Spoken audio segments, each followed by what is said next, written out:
स्वागत है आपका। मैं हूं आपके साथ अनंत श्रीवास्तव। बुलेटिन की शुरुआत करेंगे बड़ी खबर के साथ। ज्ञानवापी केस में बड़ा फैसला, सभी केस क्लब करने की याचिका स्वीकार कर ली गई है। तो ये बड़ी खबर हम आपको बता रहे हैं, अहम खबर है। ज्ञानवापी केस में बड़ा फैसला सामने आया है और सभी केस क्लब करने की याचिका को स्वीकार कर लिया गया है। ये बड़ी खबर हम आपको बता रहे हैं, अहम खबर है। सभी केसों को एक साथ क्लब किया जा रहा है और अब इस याचिका को स्वीकार कर लिया गया है। तो ये बड़ी खबर हम आपको बता रहे हैं। आगे इस पर केस चलेगा, सुनवाई चलेगी और फिर देखना होगा कि कोर्ट से क्या कुछ निकल कर आता है। लेकिन फिलहाल इस याचिका को स्वीकार कर लिया गया है कोर्ट की तरफ से। सभी केस को क्लब करने की एक याचिका दायर की गई थी, उस याचिका को कोर्ट ने स्वीकार कर लिया है। तो ये बड़ी खबर हम आपको बता रहे हैं, अहम खबर है। ज्ञानवापी केस में बड़ा फैसला सामने आया है। आपको बता दें, याचिका दायर की गई थी। जयपाल हमारे सहयोगी हमारे साथ जुड़ चुके हैं ज्यादा जानकारी के साथ। जयपाल, क्या कुछ हुआ कोर्ट में, एक बार तफसील से बताइए। देखिए, जो जिला अदालत में सभी 7 मुकदमों को ट्रांसफर करने वाली याचिका लगाई गई थी, अब वो याचिका जिला जज ने स्वीकार कर ली है और सभी 7 मुकदमों को एक साथ सुना जाएगा। यानी अलग अलग जो मुकदमे थे, अलग अलग अदालतों में चल रहे थे, चाहे वो आदि विश्वेश्वर स्वयंभू ज्योतिर्लिंग से जुड़ा मामला हो, पूजा करने के अधिकार का मामला हो, या वजूखाने में मुस्लिमों के प्रवेश को वर्जित करने का मामला हो, ये तमाम जो मुकदमे थे उन सभी को एक साथ सुनने वाली जो याचिका 4 महिलाओं ने लगाई थी, उसे जिला अदालत ने आज स्वीकार कर लिया है। अब अगली जो तारीख मिलेगी उसमें इन सभी मुकदमों से जुड़े हुए जो फाइलें हैं उनको मंगाकर अदालत जो है इस पर अध्ययन करेगी और उसके बाद जो है सुनवाई शुरू हो जाएगी। यानी एक तरह से ये कहा जाए कि जो प्रतिवादी पक्ष ने दावा किया था उस दावों के उलट अब याचिका स्वीकार कर ली गई है। और हमारे साथ बातचीत करने के लिए वकील मदन मोहन है। मदन जी, क्या कुछ आज अदालत में हुआ है और याचिका तो आज स्वीकार कर ली गई? निसंदेह लंबा हमें प्रतीक्षा करनी पड़ी। माननीय न्यायाधीश महोदय ने आज सारे 7 मुकदमों को इकट्ठा सुनने की सम्मति दे दी है, आदेशित कर दिया है। इसका प्रभाव क्या पड़ेगा? इसका प्रभाव निसंदेह पड़ेगा कि जो भी एक ही प्रकृति के मुकदमे हैं वो एक साथ हो जाएंगे, उनको अलग अलग विविध न्यायालयों में नहीं सुना जाएगा, वो सारे जनपद न्यायाधीश के ही ट्रायल में रहेंगे। कितने मुकदमे हैं कुल?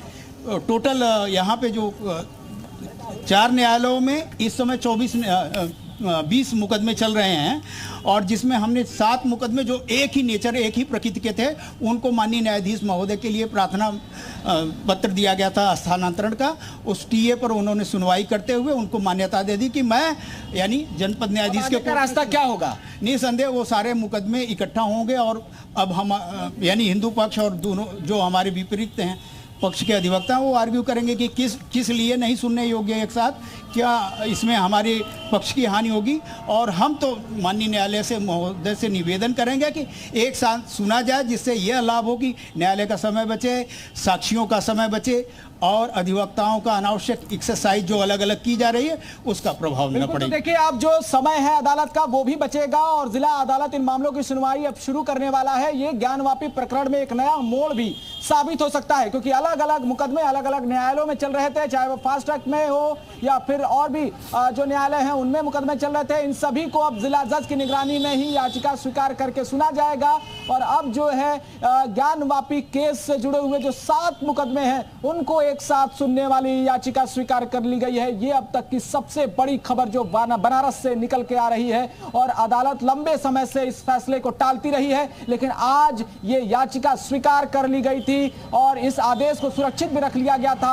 आज फैसला दिया गया है और फैसला इतना बड़ा है कि समझिए इन 7 मुकदमों पर किस तरह से फर्क पड़ेगा। इसमें विश्व वैदिक सनातन संघ की ओर से राखी सिंह और जो विश्व वैदिक सनातन संघ के राष्ट्रीय अध्यक्ष रहे उनकी तरफ से उनकी पत्नी किरण सिंह की ओर से कई याचिकाएं लगाई गई हैं। पूजा पाठ करने की याचिका है, श्रृंगार गौरी से जुड़ा हुआ मामला है। सभी मामलों को अब एक साथ सुना जाएगा। इसमें स्वामी अभिमुक्तेश्वरानंद सरस्वती का भी मामला है। इन सब मुकदमों को एक साथ सुना जाएगा, जिससे वकीलों का तर्क यह है कि अब इससे समय की बचत होगी, लेकिन आगे का रास्ता जो है वो अब तय करेगा कि ज्ञानवापी का ये केस आगे किस तरह से बढ़ेगा। पिछले साल हमने देखा था कि जो श्रृंगार गौरी से जुड़ा हुआ मामला था उसमें केवल पूजा पाठ के अधिकार की बात की गई थी। वैसे भी नवरात्रि के चतुर्थी के दिन वहां पर पूजा पाठ का अधिकार मिलता है, लेकिन रोजाना भक्त वहां पर पूजा पाठ कर पाए, इस बात को लेकर वहां पर याचिका लगाई गई थी, जिसके बाद जो है वो सर्वे कराना पड़ा कोर्ट को और अब जो है सर्वे कमीशन गठित की गई और उसके बाद जो तमाम वीडियोस वायरल हुए और वह सर्वे रिपोर्ट पेश पेश हुई, सर्वे रिपोर्ट भी वायरल हो गई। अब जो है आगे एक कदम आगे बढ़ते हुए याचिकाकर्ताओं ने आदि विश्वेश्वर स्वयंभू ज्योतिर्लिंग होने का जो प्रमाण है वो देने की बात कही है। और एक बार फिर से जो ASI सर्वे है उसकी मांग की गई थी, वजू खाने को पूरी तरह से बंद करने की बात की गई, मुस्लिमों के प्रवेश को प्रतिबंधित करने की मांग की गई और जो ढांचा है उसको भी गिराने की बात कही गई थी।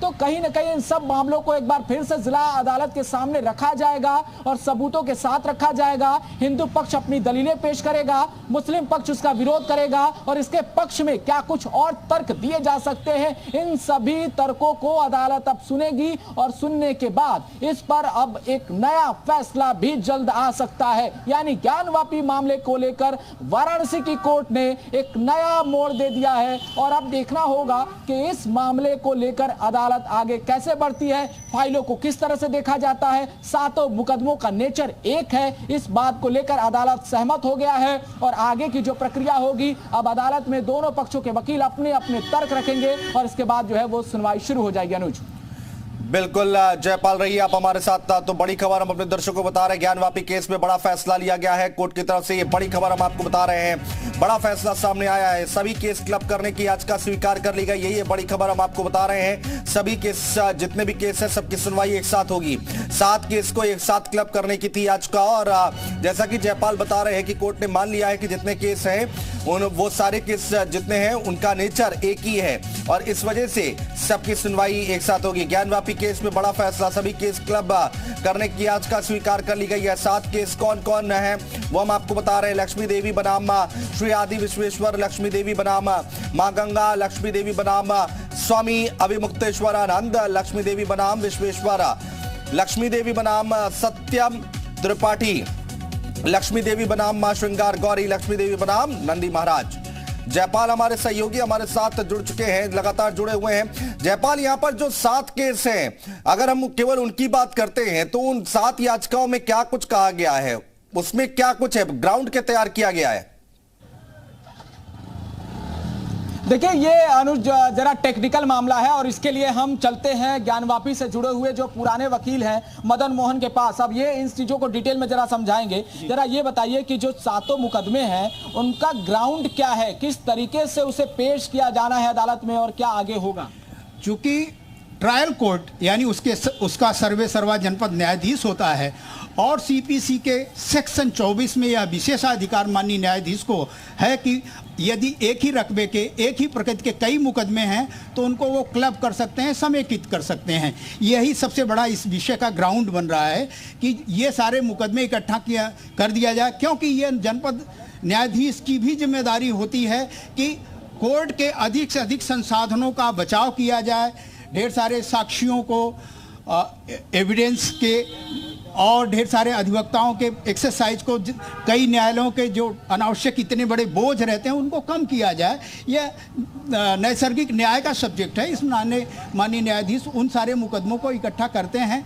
चूंकि रकबा नंबर 9130 जिसमें कथित ज्ञानवापी मस्जिद अवस्थित है, ये सारे मुकदमे जो वाराणसी में चल रहे हैं, ये 20 मुकदमे हैं, सभी को हम लोगों ने पहले 7 मुकदमे जो एकदम एक ही नेचर के थे, एक ही प्रकृति के थे, उनको इकट्ठा करने का माननीय न्यायाधीश के यहाँ TA दिया था, यानी ट्रांसफर एप्लीकेशन दिया था। ये बताइए कि जो सभी मुकदमे हैं उनमें याचिकाकर्ता अलग अलग हैं, तो अब जो है जब एक साथ सुना जाएगा तो क्या सभी याचिकाकर्ता एक साथ उपस्थित होंगे, दलीलें एक साथ दी जाएंगी, वकील भी सभी के एक होंगे? 7 फाइलें जब इकट्ठा की जाएंगी 7 मुकदमों को, तो उनको क्रमशः बताया जाएगा किस दिन किसको आना है और उसी आधार पर उनको न्यायालय के समक्ष उपस्थित होकर अपना आर्गुमेंट अपने अधिवक्ता के माध्यम से रखना है।